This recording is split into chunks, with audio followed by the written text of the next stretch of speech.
नमस्कार भक्तों, राधे राधे, जय श्री कृष्णा। श्री कृष्ण नींद में राधा का नाम क्यों जपते थे? द्वारका के महल के अंदर रुक्मणी का कक्ष सुगंधित फूलों और रेशमी वस्त्रों से सजाया गया था। वह अपनी शैया पर शांति से लेटी थी। उनका स्वरूप साक्षात लक्ष्मी की भांति प्रभामंडित था। जीवन का एकमात्र ध्येय उनके लिए केवल और केवल अपने स्वामी, अपने आराध्य श्री कृष्ण की सेवा थी। रुक्मिणी जी हमेशा सतर्क रहती थी कि कहीं भी उनकी सेवा में कोई कमी ना रह जाए। परंतु पिछले कुछ समय से उनके हृदय में एक प्रश्न कांटे की तरह चुभ रहा था। एक ऐसा प्रश्न जिसे वे ना तो पूछ सकती थी और ना ही सहन कर पा रही थी। अर्धरात्रि का समय था।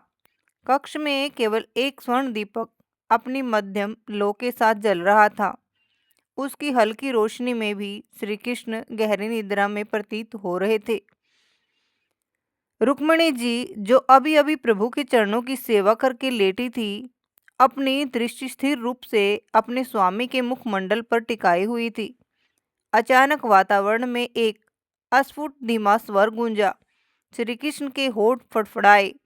उनके बंद नेत्रों से एक अश्रु की बूंद झलक कर उनके कर्ण प्रदेश तक पहुंच गई और उनके मुख से एक लंबी गहरी सांस के साथ एक ही ध्वनि निकली, श्री राधे। राधे राधे।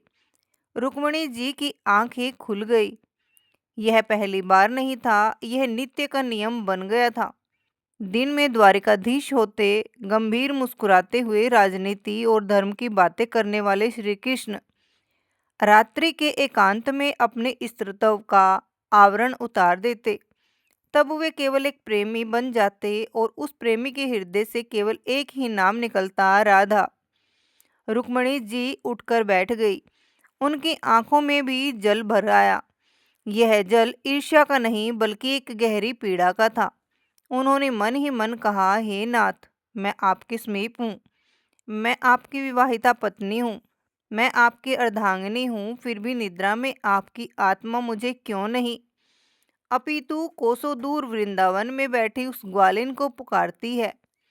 मेरी सेवा में ऐसी क्या कमी है जो मैं आपके सपनों में स्थान नहीं बना पाती? प्रातःकाल हुआ। मंगला आरती की शंख ध्वनि से द्वारका गूंज उठी। श्री कृष्ण जागृत हुए। उनके मुख पर वही चिर परिचित भुवन मोहन मुस्कान थी। उन्होंने रुक्मिणी जी की ओर देखा और प्रेम पूर्वक कुशल क्षेम पूछा। रुक्मिणी जी ने मुस्कुराकर उत्तर दिया। उन्हें स्नान कराया, पीताम्बर पहनाया और भोग लगाया। सब कुछ वैसा ही था, नियमबद्ध और अनुशासित। परंतु रुक्मिणी जी का मन आज कहीं और था।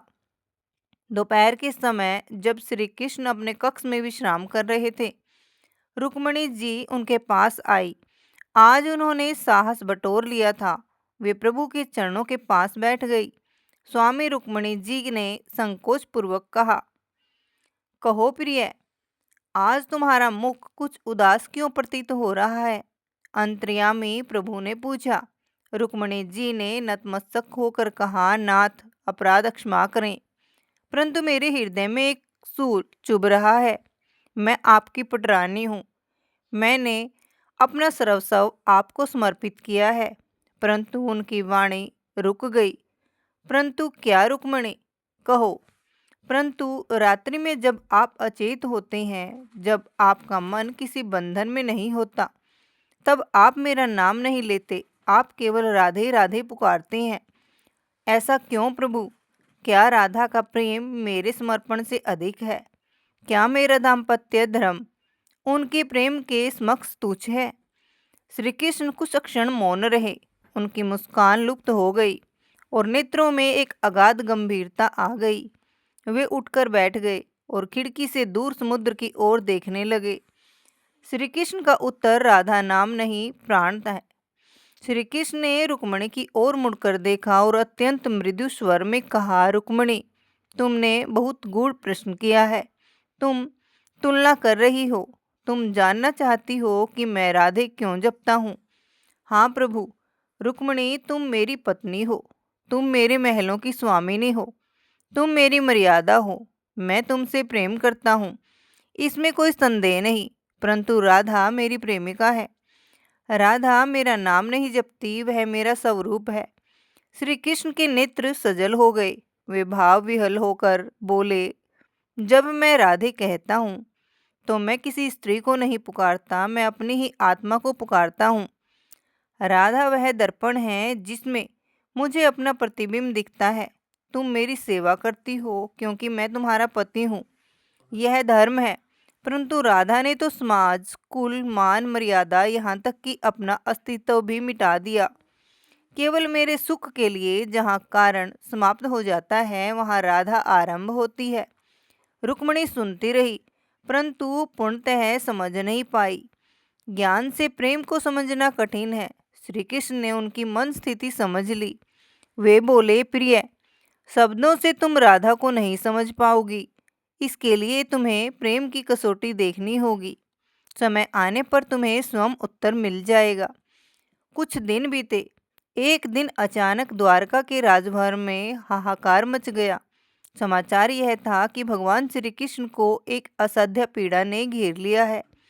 देवऋषि नारद, जो अभी अभी स्वर्गलोक से पधारे थे, कुछ दिन शांति से बीते। द्वारका अपने नियमित वैभव और अनुशासन में लीन थी, परंतु एक दिन अचानक राजभवन में हाहाकार मच गया। पूरे नगर में एक ही समाचार फैल गया, भगवान श्री कृष्ण किसी असाध्य पीड़ा से ग्रस्त हो गए हैं। उसी समय देवऋषि नारद, जो अभी अभी स्वर्गलोक से पधारे थे, यह समाचार सुनते ही व्याकुल हो उठे।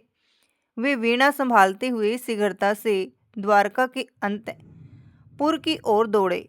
अंतपुर में पहुंचते ही जो दृश्य उन्होंने देखा वह अत्यंत करुण था। श्री कृष्ण अपनी शैया पर लेटे हुए थे।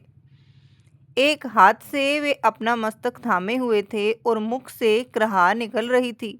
उनके मुखमंडल का तेज भी पीड़ा से म्लान प्रतीत हो रहा था। नारद जी ने व्याकुल होकर कहा, नारायण नारायण, प्रभु यह कैसी लीला है। त्रिभुवन के स्वामी को ऐसी पीड़ा कैसे घेर सकती है। श्री कृष्ण ने क्षीण और रुंधे हुए स्वर में उत्तर दिया, देवऋषि, मेरे मस्तक में तीव्र वेदना हो रही है। ऐसा प्रतीत होता है मानो सहस्त्र वज्र एक साथ प्रहार कर रहे हो। कोई औषधि काम नहीं कर रही। कक्ष में रुक्मणी, सत्यभामा, जामवती सहित सभी रानियां उपस्थित थी। उनके नेत्र अश्रुपूर्ण थे। राजवैद्य हर प्रकार का उपचार कर चुके थे, परंतु अब वे भी मौन और विवश खड़े थे। उनकी औषधियां निष्फल सिद्ध हो चुकी थी। नारद जी ने अत्यंत चिंतित होकर पूछा, प्रभु क्या इसका कोई उपाय नहीं है। कोई भी उपचार शेष हो तो आज्ञा दें। श्री कृष्ण कुछ अक्षण रुके, फिर धीरे धीरे बोले, एक उपचार है, परंतु वह अत्यंत दुर्लभ है। यह सुनते ही सत्यभामा ने आगे बढ़कर कहा, प्रभु आज्ञा दीजिए। यदि वह औषधि पाताल में भी होगी तो हम उसे ले आएंगे। श्री कृष्ण ने मंद स्वर में कहा, वह औषधि पाताल में नहीं, पृथ्वी पर ही है। यदि मेरा कोई सच्चा भक्त अपनी चरण धूल मुझे दे दे और मुझे अपने मस्तक पर मैं उसे लगा लूं, तो यह पीड़ा क्षण भर में शांत हो जाएगी। श्री कृष्ण के वचन सुनते ही कक्ष में गहन मौन छा गया। देवऋषि नारद तुरंत रानियों की ओर मुड़े और बोले, महारानी रुक्मणी देवी, महारानी सत्यभामा, आप तो प्रभु की परम भक्त और अर्धांगिनी है। शीघ्रता कीजिए, प्रभु की पीड़ा असहाय है। परंतु रानियों के मुख पर द्विधा और भय के भाव उभर आए। उनके हृदय में एक साथ कई विचार टकराने लगे। वे बोली, देवऋषि, यह आप क्या कह रहे हैं। वे केवल हमारे पति नहीं, साक्षात परमेश्वर हैं। वे जगदीश्वर हैं। क्या हम अपने चरणों की धूल उनके मस्तक पर लगा सकती हैं। यह तो घोर पाप है। इससे हमें नरक की प्राप्ति होगी। हम अपने स्वामी का अपमान कैसे कर सकती हैं। सत्यभामा ने भी सिर हिलाया। हाँ देवऋषि, हम अपने प्राण दे सकती हैं, पर अपने पैरों की धूल अपने पति के माथे पर लगाकर पाप की भागी नहीं बन सकती। अन्य रानियों ने भी अस्वीकार कर दिया। उनका तर्क शास्त्र सम्मत था। पति परमेश्वर है, उसे चरण धूलि देना महापाप है। वे प्रभु से प्रेम करती थी, परंतु उन्हें अपने पाप और पुण्य की चिंता थी। श्री कृष्ण की कराह बढ़ती जा रही थी। नारद जी चिंतित हो गए।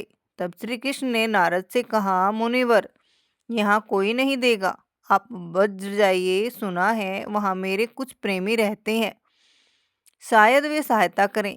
नारद जी वायु वेग से ब्रजमंडल वृंदावन पहुंचे। वहां उन्होंने देखा कि गोपियां श्री कृष्ण के विरह में बैठी हैं। नारद जी को देखते ही वे दौड़ पड़ी। देवऋषि, हमारे कन्हैया कैसे हैं? क्या उन्होंने हमें याद किया?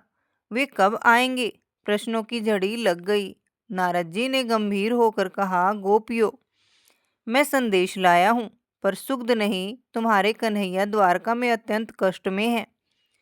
उनके सिर में तीव्र वेदना है। यह सुनते ही गोपियां चित्कार कर उठी, हाय हमारे प्राण वल्लभ को पीड़ा। देवऋषि, शीघ्र बताएं उपचार क्या है? नारद जी ने हिचकिचाते हुए कहा, उपचार विचित्र है। प्रभु ने कहा कि यदि उनका कोई प्रेमी अपने चरणों की रज दे और वे उसे अपने माथे पर लगा लें, तभी वे स्वस्थ होंगे। क्षण भर की भी देरी नहीं हुई।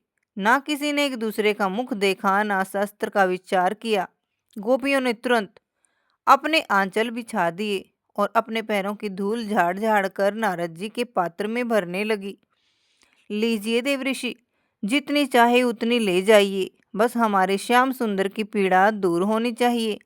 नारद जी स्तब्ध रह गए। उन्होंने पूछा, अरे गोपियों, क्या तुम जानती हो कि तुम क्या कर रही हो? वे भगवान हैं, तुम उन्हें अपने पैरों की धूल दोगी। तुम्हें पता है इसका दंड क्या है? तुम्हें घोर नरक भोगना पड़ेगा। गोपियों में से एक ललिता ने जो उत्तर दिया, उसने नारद जी के ज्ञान को धूलित कर दिया। ललिता ने शांत किंतु दृढ़ स्वर में कहा, हे मुनिवर, हम जानते हैं कि यदि हमने अपने चरणों की धूल दी तो हमें करोड़ों युगों तक घोर नरक की यातनाएं भोगनी पड़ सकती हैं, पर हम उसे सह लेंगे। हमें अपने सुख दुख की नहीं। यदि हमारी चरण धूल से हमारे प्रियतम को एक क्षण भी सुख मिल सकता है तो हम अनंत काल तक नरक में जलने को भी तैयार हैं। यह कहते समय उसकी वाणी कांपी नहीं, क्योंकि यह साहस नहीं, प्रेम की स्वाभाविक अवस्था थी। नारद जी की आंखों से अश्रुधारा बहने लगी। उनका ज्ञान, उनका वैराग्य, उनका तप, सब उस क्षण मौन हो गया। उन्होंने गोपियों के चरणों में साष्टांग प्रणाम किया और मन ही मन कहा, द्वारका में प्रेम का नियम चलता है, पर ब्रज में प्रेम का पागलपन चलता है। नारद की गोपियों की चरण धूल लेकर तुरंत द्वारका लौटे। जैसे ही वह चरण धूल श्री कृष्ण के मस्तक पर लगाई गई, क्षण भर में वे उठकर बैठ गए। उनकी पीड़ा लुप्त हो चुकी थी, जैसे कभी थी ही नहीं। द्वारका की रानियां आश्चर्य से यह दृश्य देख रही थी। नारद जी ने रुक्मिणी, सत्यभामा और अन्य रानियों को पूरी घटना सुनाई। उन्होंने बताया कि कैसे द्वारका में रानियां पाप के भय से चरण धूल ना दे सकी और कैसे ब्रज की गोपियों ने नरक के भय को तुच्छ मानकर धूल दे दी। नारद जी बोले, महारानी, आप श्री कृष्ण को ईश्वर मानकर डरती रही। आपने अपने भविष्य, अपने पुण्य और अपने पाप की चिंता की, पर गोपियों ने श्री कृष्ण को ईश्वर नहीं, प्राण माना। जहाँ अपना सुख दुख देखा जाए वह व्यापार है, और जहाँ केवल प्रियतम का सुख देखा जाए वह प्रेम है। रुक्मिणी जी जड़वत खड़ी रह गई। उनकी आंखों के सामने से अज्ञान का पर्दा हट गया। उन्होंने श्री कृष्ण की ओर देखा। श्री कृष्ण मुस्कुरा रहे थे। अब रुक्मिणी जी को समझ आ गया, श्री कृष्ण रात्रि में राधे राधे क्यों जपते हैं। राधा और गोपियां वे थी जो श्री कृष्ण के लिए नरक को भी स्वर्ग मान सकती थी। रुक्मिणी जी कृष्ण की सेवा कर सकती थी, पर राधा कृष्ण के लिए मिट सकती थी। श्री कृष्ण रुक्मिणी के ऋणी नहीं थे, क्योंकि रुक्मिणी जी धर्म निभा रही थी, पर श्री कृष्ण राधा के ऋणी थे, क्योंकि राधा ने धर्म अधर्म से परे जाकर केवल प्रेम निभाया था। और जो ऋणी होता है वह सोते जागते केवल अपने साहूकार का ही नाम जपता है। श्री कृष्ण राधा के प्रेम के ऋणी थे, इसलिए वे राधे राधे जपते थे। उस रात्रि द्वारिका के शयन कक्ष में एक सूक्ष्म किंतु गहरा परिवर्तन हुआ। श्री कृष्ण शया पर लेटे थे। रुक्मिणी जी सदा की भांति उनके चरण दबा रही थी, पर आज उनके हृदय में कोई प्रश्न नहीं था, कोई पीड़ा नहीं थी, कोई तुलना नहीं थी। केवल एक मौन स्वीकार था कि प्रेम नियम नहीं देखता, प्रेम भय नहीं जानता, प्रेम केवल प्रिय को देखता है। रुक्मिणी के अधरों पर एक शांत मुस्कान थी और श्री कृष्ण की निद्रा में उस रात्रि भी वही शब्द गूंजा, राधे राधे। पर इस बार रुक्मिणी के हृदय में कोई स्थूल नहीं चुभा। इसके विपरीत जैसे ही उन्होंने श्री कृष्ण के मुख से राधे सुना, उनके नेत्रों से प्रेम अश्रु बह निकले। उनका हृदय एक असीम शांति से भर गया। उन्होंने धीरे से अपना मस्तक कृष्ण के चरणों पर रख दिया और वे भी धीरे धीरे अत्यंत मृदु स्वर में श्री कृष्ण के सर में सुर मिलाकर बुदबुदाने लगी, राधे राधे। उस रात्रि द्वारिका के उस कक्ष में दो नहीं, एक ही स्वर गूंज रहा था। रुक्मिणी जी ने जान लिया था कि राधा कोई सौतन नहीं है। राधा तो वह भाव है जो श्री कृष्ण को आनंद देता है, और जो श्री कृष्ण को आनंद देता है वह रुक्मिणी के लिए भी पूजनीय है। उन्होंने समझ लिया कि श्री कृष्ण को पाना है तो राधा को भजना होगा, क्योंकि श्री कृष्ण राधा नाम के अधीन है। इस घटना के बाद रुक्मिणी जी की भक्ति में एक नया आयाम जुड़ गया। अब उनकी सेवा में भय या मर्यादा का भार नहीं था, अब उसमें का रस था। कहते हैं कि द्वारिका के महलों में आज भी यदि कोई सच्चे मन से कान लगाकर सुने तो समुद्र की लहरों में, हवा के झोंकों में और मंदिरों की घंटियों में एक ही ध्वनि सुनाई देती है, राधे कृष्ण राधे कृष्ण। श्री कृष्ण ने जगत को सिखाया कि रुक्मिणी होना सौभाग्य है, परंतु राधा होना महाभाव है। और रुक्मिणी जी ने जगत को सिखाया कि जब हम अपनी ईर्ष्या और अहंकार को त्याग कर अपने प्रीतम के प्रिय को स्वीकार कर लेते हैं, तभी हमारा प्रेम पूर्ण होता है। मनुष्य के जीवन में एक प्रश्न बार बार उठता है, हमें ईश्वर का पूर्ण प्रेम क्यों नहीं मिल पाता? इस प्रश्न का उत्तर हमें राधा रानी के चरित्र से प्राप्त होता है। श्री राधा का जीवन सिखाता है कि जब तक मैं शेष हूँ तब तक पूर्ण मिलन संभव नहीं। राधा ने अपने अस्तित्व से मैं को मिटा दिया और तभी वे श्री कृष्ण को पा सकी। परंतु जब हम राधा की चर्चा करते हैं तो यह मान लेना कि रुक्मिणी का स्थान उनसे कम है, यह भी एक अधूरा सत्य है। राधा यदि भाव है तो रुक्मिणी निष्ठा है। राधा प्रेम की ऊंचाई है और रुक्मिणी प्रेम की स्थिरता। एक बार द्वारका में तुलादान का प्रसंग आया। श्री कृष्ण ने स्वयं को तराजू पर बैठाया और कहा, जो मुझे तौल सके वही मुझे पाए। सत्यभामा जो वैभव और अहंकार का प्रतीक थी, आगे आई। उन्होंने अपने समस्त आभूषण, स्वर्ण, रत्न और वैभव तराजू के पलड़े में डाल दिए, परंतु आश्चर्य, श्री कृष्ण का पलड़ा तनिक भी नहीं झुका। अहंकार कितना भी भारी हो, वह प्रेम से हल्का ही रहता है। सभा में मौन छा गया। तभी रुक्मिणी आगे बढ़ी। उनके हाथ में न स्वर्ण था न आभूषण। उन्होंने केवल तुलसी का एक छोटा सा पत्ता लिया। उस पत्ते पर उन्होंने ना तो दिखावे से कृष्ण लिखा, ना किसी को दिखाने के लिए मंत्र पढ़ा। उन्होंने मन ही मन राधा नाम का स्मरण किया और उस तुलसी पत्र को पूर्ण प्रेम और समर्पण के साथ श्री कृष्ण को अर्पित कर दिया। जैसे ही वह पत्ता तराजू पर रखा गया, पलड़ा झुक गया, सभा स्तब्ध रह गई।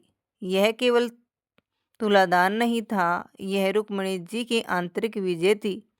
इस प्रसंग ने सिद्ध कर दिया कि रुक्मिणी जी ने राधा भाव को स्वीकार कर लिया था। जिस क्षण उन्होंने ईर्ष्या को त्याग दिया, जिस क्षण उन्होंने राधा के प्रेम को तुलसी पत्र में धारण किया, उसी क्षण उन्होंने कृष्ण को पूर्ण रूप से पा लिया। क्या रुक्मिणी को ईर्ष्या हुई? हाँ, एक पत्नी के रूप में, पर क्या वह ईर्ष्या अंत तक रही? नहीं, वही ईर्ष्या उनकी गुरु बनी। वही पीड़ा उन्हें राधा की महानता तक ले गई। सत्य यह है कि राधा वह आदर्श है जिन्हें श्री कृष्ण चाहते हैं और रुक्मिणी वह आदर्श है जिन्हें श्री कृष्ण स्वीकारते हैं। राधा प्रेम की वह अग्नि है जो विरह में जलाती है और रुक्मणी वह शीतल जल है जो सेवा से शांत करती है। श्री कृष्ण को दोनों की आवश्यकता है। आज जब हम राधे कृष्ण कहते हैं तो उसमें रुक्मणी का हृदय है और रुक्मणी उनका वैभव। हृदय के बिना वैभव व्यर्थ है और वैभव के बिना संसार नहीं चलता। इसलिए रुक्मणी जी की ईर्ष्या उनका द्वेष नहीं था, वह श्री कृष्ण की लीला थी। उसी लीला ने उन्हें राधा के प्रेम का दर्शन कराया और अंततः उन्हें द्वारका की महारानी से वृंदावन के भाव तक पहुंचा दिया। भक्तों, आज की ये कथा आपको कैसी लगी? कृपया एक छोटा सा कमेंट करके हमें ज़रूर बताइए। यदि कथा ने आपके हृदय को स्पर्श किया है तो वीडियो को लाइक और शेयर ज़रूर कीजिएगा। धन्यवाद। राधे राधे। जय श्री कृष्णा। ऐसी ही आध्यात्मिक और रोचक कहानियाँ सुनने के लिए आप हमारे साथ ज़रूर जुड़ें। राधे राधे। जय श्री कृष्णा।